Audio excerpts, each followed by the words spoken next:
Okay, apologies for the technology, and I don't know whether you can see anything there, can you? Do I need Yes, to can. Do feel... And as I said, I'll do is I'll stick it up on the website along with the vid, so people have got... Yes, do move in. Basically, Sara, I don't know if you know everybody, but Sara, Partridge, me and Goodridge, both Parish Council folk, we've got this proposition that should Hilton have an automated external defibrillator. So we want the views of people in the parish to see whether we should go ahead or not. And there's a number of genuine issues raised, and hopefully we'll address some of them here. The presentation max 15 minutes, and then really questions and so on. And we brought along two things really. One, various handouts, things to look through. In fact, there's enough of them that you could each take them away and have a read, gives you all the detail. And secondly, we've got a bit of a ballot, which you'll see on the seats, where we're asking your views, and given the small numbers, we'll need to perhaps get that on our website or two, and get more people to contribute. Some people have already emailed to say they can't come today, but they are very much in favour, which is nice. So we will actually pull all of that together in due course. So our agenda. Why should we have one? What does it involve? What will it cost, and how do we pay for it? Because that's one of the biggest question marks. And what part can each of us play in ensuring that its use is appropriate and the thing is maintained? So that's what I want to cover. Okay. And I hijacked some logos from various organisations from whom I got the data. So why should we have an AED, if I can shorthand? I don't know about you, but I learned that sudden cardiac arrest is not the same as a heart attack. A heart attack might lead to sudden cardiac arrest, but not necessarily. And you'll put me right because you train people. Thank you. But someone's heart stopping, cardiac arrest, can happen to anybody at any age. And again, I was surprised that the numbers across the different age groups. It's not just when you get very old like me. And the notion of a defibrillator is that it kickstarts your heart. And a lot of people are trained on CPR, cardiopulmonary. Thank you. CPR. A lot of people are trained on that, but that's really more about keeping someone breathing, keeping the breath going. Whereas the idea of this defibrillator is it kickstarts a heart that has stopped. And from everything I've read, that kickstart is best if it occurs within 3 to 5 minutes of the heart stopping, which isn't very long. And the ambulance service target for this area is 8 minutes. I think it is nationally. And someone locally was saying that typically here, an ambulance will arrive within 7 minutes, which is great. But of course, if we have someone with heart stopped, then trying to get it kick-started within 3 to 5 minutes seems to be a better option. And my understanding is that for every minute of time goes by after the heart has stopped, your chances of recovery decrease by 10%, which is quite scary, really. So that's why we're saying why it's a good idea to have one in the village, so that if an incident happens, there is a means existing that, and I know the village is a bit spread out, and running to and from to pick up the AED obviously takes some time. But if an ambulance is going to be delayed for any reason, at least it does give you the chance to save a life.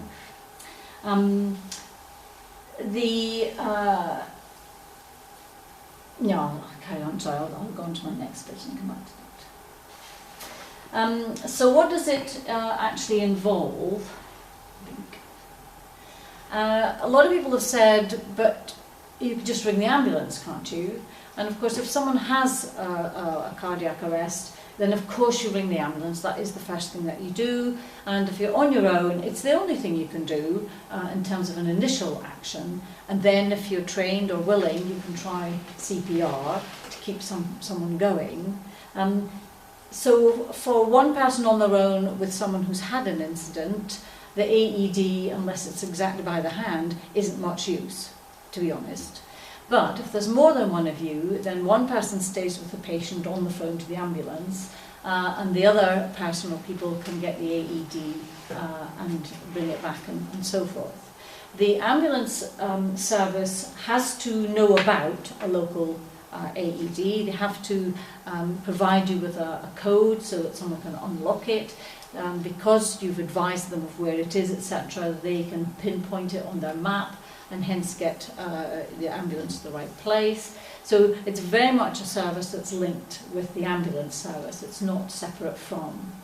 And the good news is that because there's that direct link, both the ambulance service talk you through what to do, but these automated devices, they actually guide you step by step, whatever the age, and it will detect whether somebody needs the shock to restart or not, whether they're getting enough CPR or not, and so on.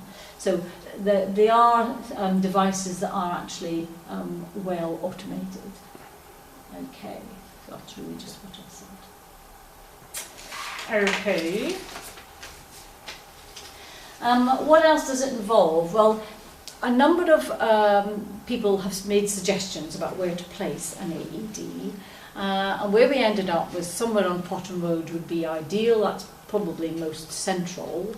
And the shop, the pub and the Methodist Church have all said they're willing to have it attached to their respective buildings, which is great, but we do need just to decide where it goes, assuming we want to go ahead with it. The AED itself has got to be in a cabinet, and you can choose for a locked cabinet or unlocked cabinet. In either case, you either have a code. If it's locked, it's either a code or it's a key. But all of that would have to be made public knowledge, so that everybody in the village would know how to access it. And these devices come with CPR instructions, as I've said. The really important point here, and you'll see it in all the information that we've provided, is that lay people can use these things. They are not the province of trained people. It's great if you have somebody trained, that obviously will add, but they are designed for lay people to use. And even if you've never done anything like it before, they will help talk you through it. So they do actually come ready-made, designed for lay people. And that's been a big concern by many. But what else? The cabinet itself has got to be maintained at a particular temperature, and obviously lights internally and externally so people can spot them and get the stuff out to use. So it does need a source of power. The people I've talked to assure me that it doesn't take a great deal of power, but it nevertheless needs some power. And every few years, and the most that I've read about, say roughly 5 years, you maybe tell me differently, you may have to replace the pads or the batteries, but they are designed to last for quite some time. And there may be occasional light bulbs that you can buy, but most of them you can buy the light bulbs just from the store. They're not specialist light bulbs. So there is the notion of buying the AED itself, the cabinet to hold it, but then making sure there's a kind of maintenance side to make sure that it stays workable. So in terms of the cost, the British Heart Foundation are offering grants, and they recommend three, I think it is, different AEDs and 3 different cabinets. And the prices for the defibrillators are between £500 and £1,000 a piece. For the cabinets, it's similar, okay. And then for installing, and I've asked various local builders what it would be. It depends on whether the choice you've taken just can plug into the wall, so you've got a wire through the building, plug into the wall, or whether you power it on the outside. So that just depends on the options. But the price tag seems to vary between 75 and 200. So how would we pay for it? Now the good news is the town trust has already pledged £1,000, assuming that they're happy with the choice and so on. A couple of parishioners have pledged these two different sums, £250 and £50 so far, and one of our local builders has offered to install it for free. So I feel like we're kind of well on the way. Most importantly is this grant that we are definitely going to apply for if we decide to go ahead with it. It's not clear from the British Heart Foundation whether they'll cover the total cost or just part of it. So having these offers in reserve is quite useful, really. So that's what it costs, and I think the key message there is it's a lot of money for the parish council to embark on in these depleted funding times for the local government. Hence the idea of going for the grant, but also asking people to donate if they so wish. Okay. So the maintenance costs, as I say, replacement pads. Some of the defibrillators have 2 pads, as you see in emergency ward 10 or whatever it's called these days, 2 pads or a single pad. And they do need replacing now and then, maybe every 5 years, something of that sort. So they vary in price depending on the model. Likewise, the pad battery, they're the expensive bit, because that's what does the actual treatment. Likewise, sort of, well, I've seen both 5 years and 10 years for replacement batteries. And then the LED light bulbs are things you can buy in the store, so they're what we normally would understand them to be. So power for the cabinet, I'm sure that doesn't take a lot of power to keep the thing maintained at the right temperature. And one thought we've had is, well, why don't we, with some of the donations that people are offering, set up a little kind of pot, a savings pot, so that regular maintenance and replacement of this and that can be done without dipping into parish council budgets. So that's the plot. Right. And what part we can play? The good news is that the British Heart Foundation, in offering the grant, also offer training, and they provide all the materials to train up to 10 people at a time, which, as far as I'm concerned, we should make available to the whole village, or as many that want to do it. And that's just to give people some reassurance as much as anything, as well as give them greater skill in terms of using the machines and applying CPR. But you also need people to do that maintenance side. So regularly checking that everything is okay, and all these devices come with a display of warning lights to tell you whether the battery's getting low or there's some fault in any sense, and so on. But it's quite a long list of different combinations of lights flashing. But nevertheless, you need people who will actually go and do that checking on a regular basis. And people I've spoken to have said it's helpful if you have a kind of rota that's shared amongst maybe 6 to 10 people who just keep an eye on it and alert the parish council if anything is required, so action can be taken. One chap I spoke to who operates these things said in some villages, some communities, it's the children who actually do the checking. So they're given the responsibility, the school children, all ages, of doing the circuit when they're walking the dog or whatever, which I thought was a rather nice idea. So those are the sorts of things that we, any of us can do. One, be trained. Second, offer to be a guardian, as well as obviously offer to donate. So I think we're at the point really when I want to pick up any questions that you might have, or experience that you have that would actually help an understanding, and I'm quite happy to take a note of those, and we'll share the answers with whoever. Yes? Everything, I've never seen a defib, so I'm speaking without knowledge of that. Everything I understood about the defib is it comes at the end of the CPR cycle. It doesn't keep you alive at all. It sort of stabilises the rhythm of the heart once the heart is started. it won't start it, but if you attempt to use it and the heart's not beating, it won't work. That's what I've been told. Can you, I mean, Yes. train people on this? Okay. The way it works is it looks for a certain rhythm, a dysfunctioning rhythm, not your normal heart rhythm.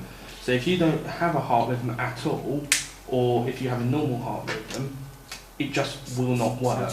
It just will, it senses, it has sensors in it, it checks for a heart rhythm. If it finds this abnormal heart rhythm, then it will suggest that you shock if it's a semi-automatic defibrillator, and at which point it then charges and gives you the option to shock.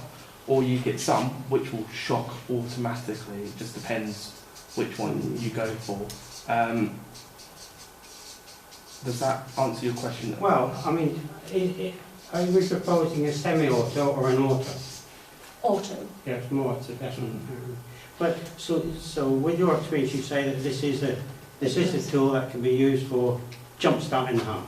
Yes. In the most simplest of terms, yes. Yes, because what it doesn't do is it doesn't jumpstart a heart that's stopped. It is trying to knock it back into rhythm.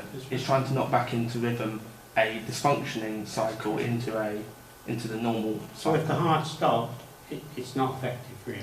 No, if the heart stopped, it won't jump start it. So it's not. You get these ones called heart start. It's a bit of a sort of false name because it doesn't start the heart. It's what you're trying to do is you're trying to reset the heart in a way, reset a abnormal rhythm. You need that abnormality of the fibrillation, you know, as the heart is in distress, and then this will bring it back into rhythm. That's my knowledge of it, without ever using it. But also, what I was led to understand is it is not a tool for jump starting the heart. No. You know, if the heart stopped, it stopped. You need CPR then to get it going. There are ways, yeah. And at that point, you need medical help. That's what you need at that point. Thank you. That's helped clarify for Dispels me as quite a well. myth. In fact. Okay. So I think, well done. There's a description.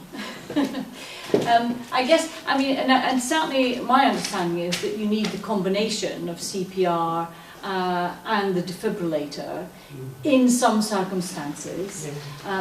And what a lot of people are trained in as first aid people is the CPR, but obviously without the kit, you've got no opportunity to do the defibrillation, so resetting the rhythm. I think it's seen generally as a very, very useful thing to have, you know, but I'm just saying... That's a nice question, thank you. You know, that's, the other thing I would ask is, as far as location, I would have thought the village hall would be a better place. Well, we've had a number of different views, and you'll see on the ballot paper that we're asking people to say what their preference would be. But Andy earlier looked at what was the midpoint of the village. And if I remember, I measured it, it's in Scots Crescent. Yes, it's in Scots Crescent. The physical and logical centre of the village as minimum distance from all houses and centre of gravity is Scots Crescent. Fine, but with public behaviour and what it is, would you want the thing out in the open?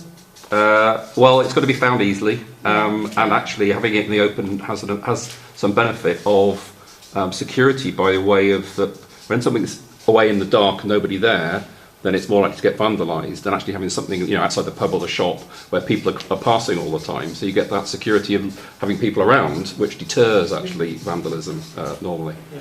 I just would have thought, you know, it needs to be kept at a temperature and everything, you know, with weather.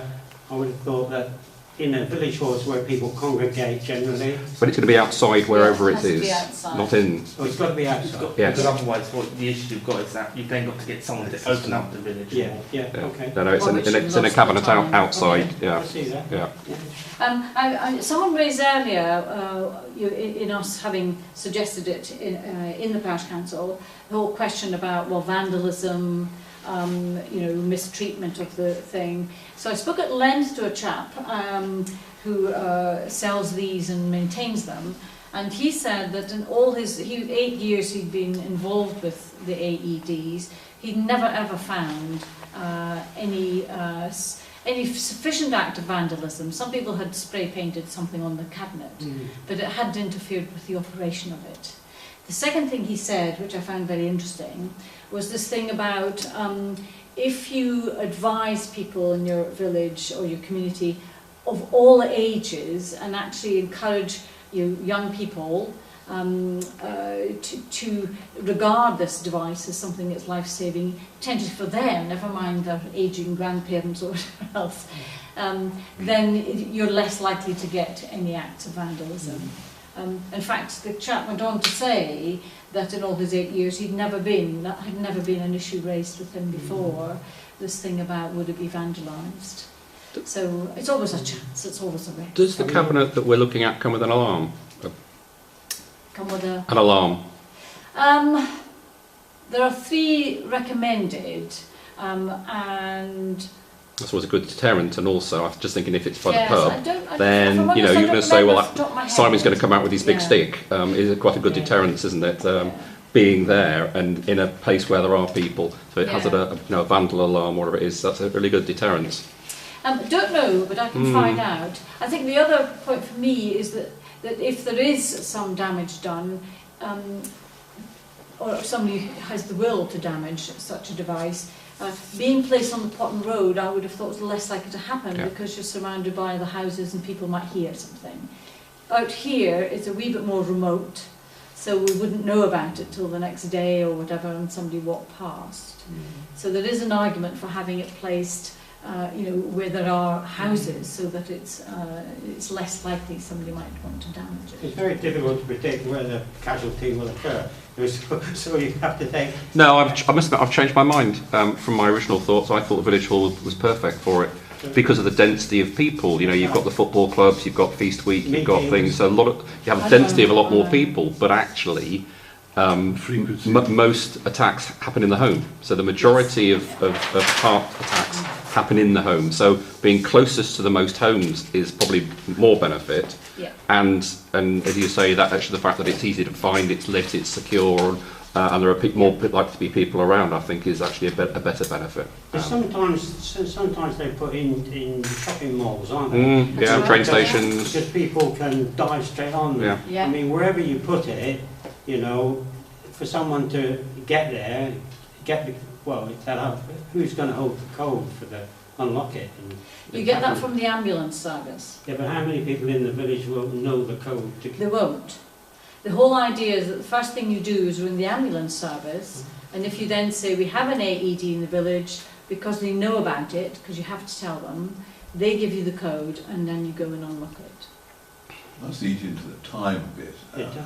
Well, you have to ring them anyway, don't you? Yeah, but you can't immediately, if someone's had a cardiac arrest, say there's got to be 3 people there, or 2 as well as the patient. One of them can't say, you go and get the defibrillator while I call the ambulance service.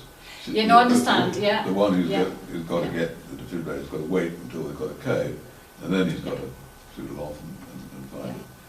I think there are other options, and it depends on the model that you have. I don't know whether you knew about that, do you? I don't know, because we carry ours physically, Yes. we don't, so I don't know. I'm guessing that there was no issue with having, say, Simon and Sonny having the code, so when the shop and or the pub are open, they could provide it. I know they're not open all the time, but they're open a good percent. I think Sonny's open from 6 till 6, whatever it is, or 6 till 8, and Simon's. And most people will be, I would guess, will be legging it for the defibrillator with their mobile strapped to their ear. So getting the code en route rather than sitting and waiting is probably a likely scenario. And I think that reminds me of another point that someone raised, that I don't know about you, but phone signals in the village for some mobile providers isn't great. So wherever it's located, the nearer it is to where there might be a phone signal, a mobile phone signal, the better. And certainly here it doesn't work particularly well with my mobile phone, but If you dial an emergency number, it should route you through any mobile signal, be it 3, be it O2, be it Tesco, be it Vodafone. It should theoretically route you through the best signal possible. That's what's theoretically meant to happen. Does it happen? It goes into emergency mode or something, Yes, it's an emergency number, so it should cut through to the the best signal possible. Does it happen? I can't say. No, I don't know. that. If we've already said that most likely this is going to occur in the home, normally you've got a chap and his wife living there with children. Yeah. I mean, somebody's got to go and, do this business for the defib, but someone's better get on with the CPR, because if you don't, you're going to be dead. Yeah. So I can't see the practical side of it at all. The practical side of... Well, if it happens in the home, if it happened to my wife, for instance, Yeah. right, I immediately start CPR. I wouldn't be looking for a defib. Oh no, if you're on your own, that's Well, absolutely that's right. So normally man and wife, that in the majority of the village, apart from children, it's normally a man and wife. I think they're going to be in some difficulty with this. It simply doesn't work when you've only got 2 people in the house. No, it It doesn't work. Well, I it's think exactly I'm right, saying because I have double-checked that. The Yeah. majority of Yeah. houses in the village have got 2 or fewer. Yeah, there's more than 2 on average. We've got 3 people. Yeah, on average there are more than 2. If you look, we've got 1,300 people, I think, and 420 houses. So if you just do the quick maths, there's at least 3 on average, and some more. Yeah. Yeah, I did a kind of a shot at, and I thought that it was the minority that have more than 2 people. However, that still leaves a lot, whatever it is. Yeah. I think, for instance, if it's, you're absolutely right where to put it in the village, but you imagine someone living over here, Yeah. I mean, by the time they get to... Yeah, I know, but we have to go for the average, and Yeah. that location is the shortest location from the maximum number of houses. That's right. And unfortunately, you'll always get people that miss out, but it is the shortest route to the I maximum think number of houses. the other thing I've spotted in some places, in fact St Neots has half a dozen AEDs now. Yeah, and I saw was it the Hunt's Post, not this week, but the one before, that Somersham have got, I think they're first. But it isn't uncommon that a community will have more than one. We're just being modest in our demands at the minute, in the sense of, is one a good idea? Other questions, thoughts, queries? Yeah, I think it's a brilliant idea. I have to say, I think it's a no-brainer considering the cost of a life and everything else. It's even if it. And the grants seem pretty good. Yeah. I was just interested in the maintenance. The Guardian is a monitor then, Yes, not exactly. a maintainer. No, you're quite right. It's a It's maintenance a monitor, because the machine itself does seem to tell you what's required. So the monitor comes past and says, oh, that light's on, we need a new X or Y or Z, or there's a fault. I suspect, and the ideal is that one person in the parish council, and I'm happy it's me, and possibly Sara, happy it's her, that there's somebody with a responsibility to follow up, make sure that the thing is back up to par. But yes, they're not actually going to do maintenance on it. No. I think it's a good idea for the children to be involved. I think that's Yes, awareness and nothing else. Yeah. Because I know I saw there's a chap up in Liverpool that's been fundraising for, you've probably seen it, for defibs. I think he had to use one, and he's actually doing it through schools. So he's bought hundreds of these things, and he's located them in schools, isn't he? And he's training them. So he's using that route. It's a great idea, isn't it? That's a good idea. So in an urban area, particularly. I agree, and some of the ambulance services specifically promote AEDs in schools, which I think is a super idea. We don't have a school. No. Village Hall did say that they would be interested in supporting. Indeed. Even if it's not here, I think. Yes. So that's one to add to sort of your list. They said not how much or how, but they're waiting to hear what the view is, I think. So. Yeah. I mean, no situation is perfect. There's always flaws, but I've just got a troubled thought about the time factors. From obviously CPR is the immediate thing to do, and you will need this other person able to go and do whatever you're saying to do. That doesn't degrade the need for the thing, because ultimately once you get the heart fibrillated, this will come into action. Yeah, well, there are all sorts of scenarios, and neighbours, you kick your neighbour and say, go and get the defib while I carry on. There's there's lots of different ways, I think. But I think we're talking the bright side of life. To be honest, my view is that thankfully in the village, she said, looking for wood to touch, we haven't had an incident that I'm aware of anyway, and others have said to me for many years of having been a potential need.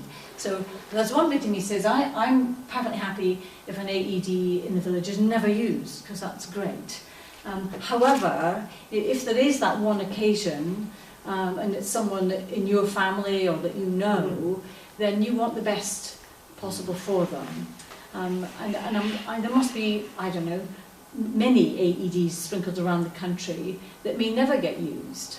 But it's just that question of if we do want to increase the chances or whatever when there is an incident, then is this something that people in the village are willing to invest I in? guess we don't know. It's like one of these, you don't know what you don't know, whether or not people have had heart attacks or whatever in the village, and they might have, you just don't know, do you? You don't know, and I'm conscious that we have in the village people from age 0 to 100. We have the full spectrum really of age groups, and again, heart attacks or sudden cardiac arrest can hit at any age, which I was stunned by, but that is the case.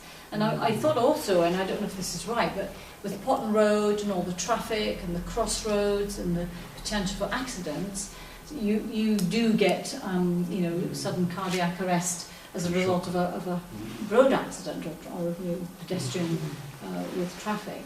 So it just does seem to me that it increases our opportunity to save a life, despite the downsides, and I do appreciate the downsides. It still bothers me a bit about keeping it outside. How do you keep the temperature? How do you?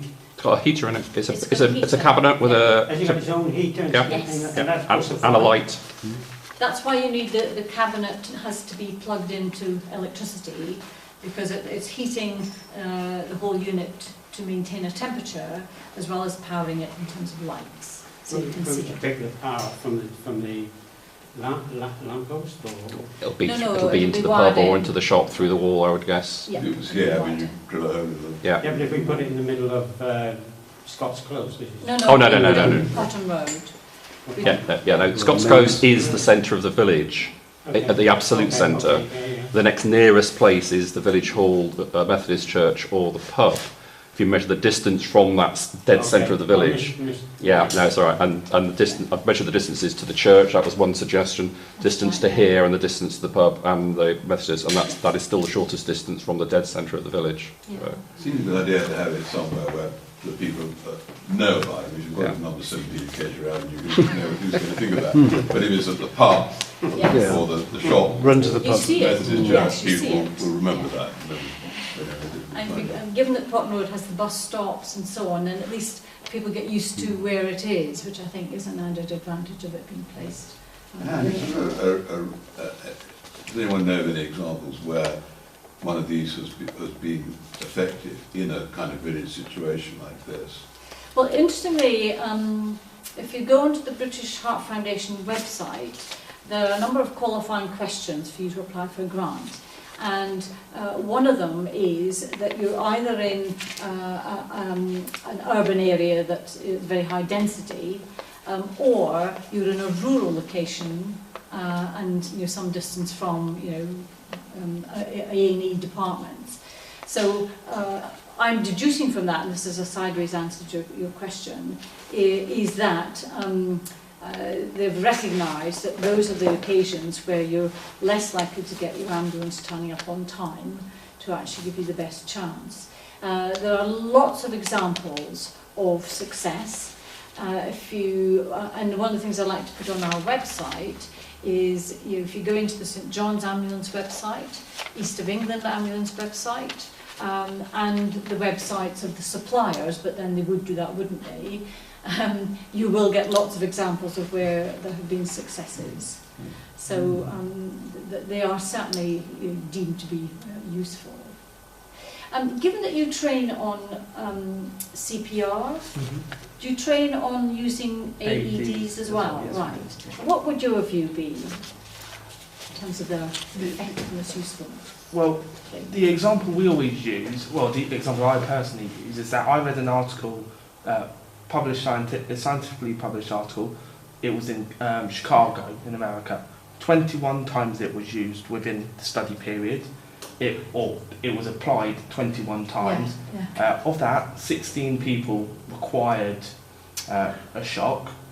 Of those 16, 11 survived. Right. And of those, only 5 of only 5 times was it actually used by someone who was trained. So in the other 6 occasions, it was by people who had never been trained previously. So And it did work. So it did work, and with most AEDs, they are very good in the fact that you can't. One of the first things I always hear from people is, "Oh, what if I do it wrong?" If you do it wrong, it just doesn't work. It's as simple as that. You can't. You can't, in a way. You can't make it work. You can't make it work. You can't, Yeah. for want of a better word, kill someone by doing it wrong. It just will not work. It's as simple as that. You can use it on anyone. Say, pregnant ladies, you can use it on anyone over the age of 1. You can use it on adults up to whatever age. There's no real limits on to who you can use, apart from really small children, i.e. under 1, really. Trying to think just to draw you on the seats, because of the questions people ask, I just put some facts from health professionals, and that's the NHS, the British Heart Foundation, ambulance services. So, for example, I won't go through all of it, but there's a point, the third point here, 1 in 10 people survive when no CPR or defibrillation is applied in such an emergency, but 4 in 10 survive when CPR and defibrillation are provided. So there's obviously stats being gathered all the time as to whether these things have an impact or not. And if defibrillation is delivered promptly, in all the bits that I've read, it's between 3 to 5 minutes of the thing happening. If it's delivered promptly, then survival rates can be as high as 50%, some say even 75% survival, if the defibrillation, assuming it's needed, is actually applied within 5 minutes. So I just thought that might be handy. There are lots and lots of sources of information, and they're roughly similar, but there are some differences as well. So I'm just kind of taking a bit of a middle road in terms of what I've been reading. And the other side of that piece of paper, by the way, there are 4 issues that have been raised already, and again, having done a wee bit more research, just offering some responses to that as well. Have you got those? Have one of those. Okay.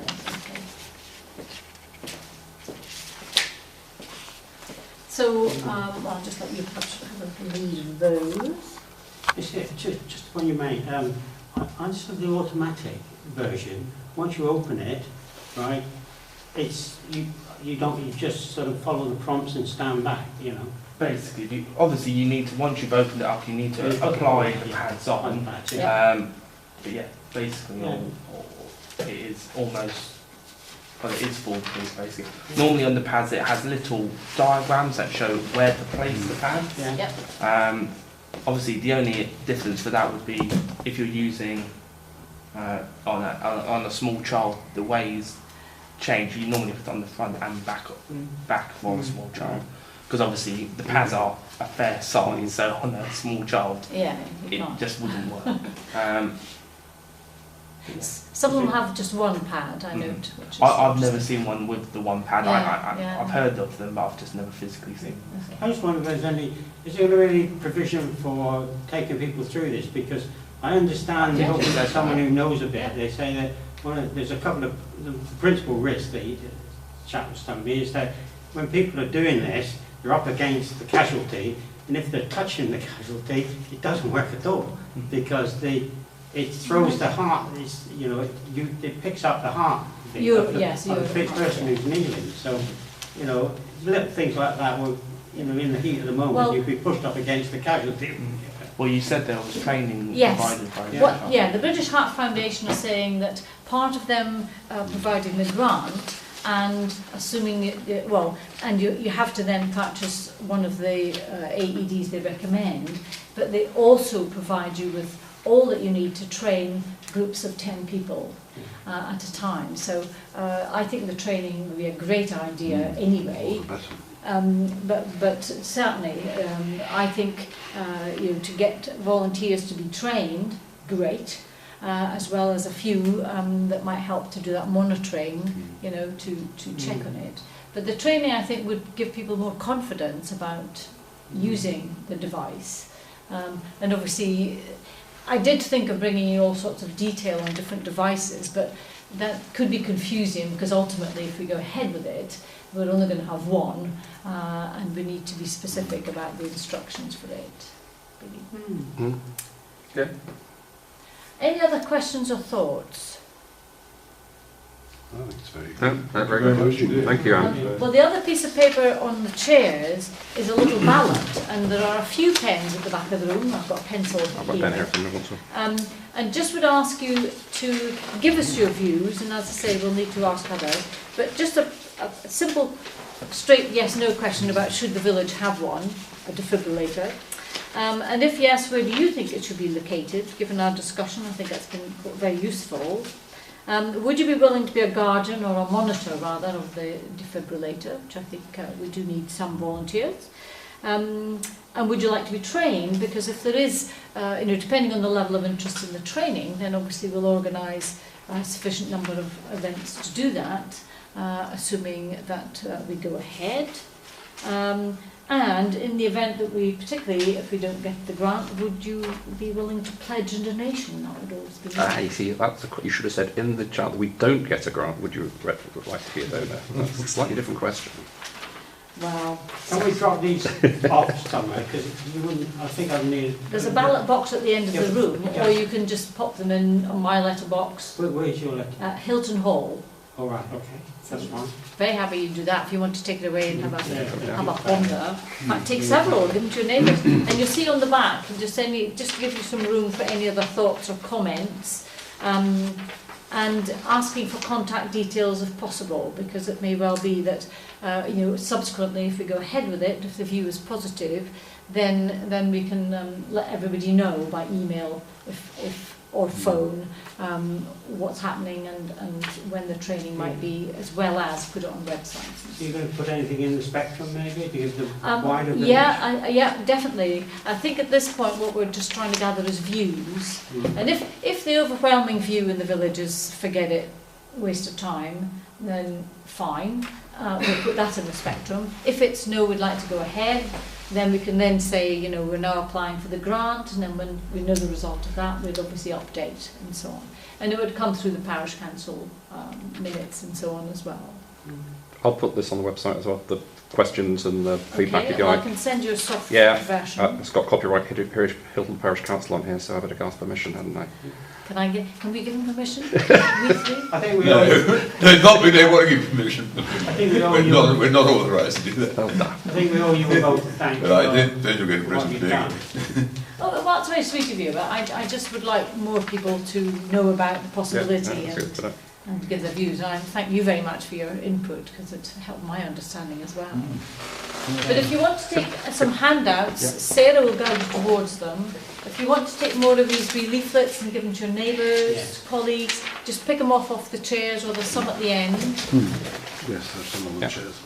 Okay. Good. Thank you, Anne. That's really good. Well, thank you very much, and thank you for coming. I'm sorry it's a small turnout, but I'm encouraged that some people are interested. Sunday before Christmas, it was always going to be difficult, wasn't it?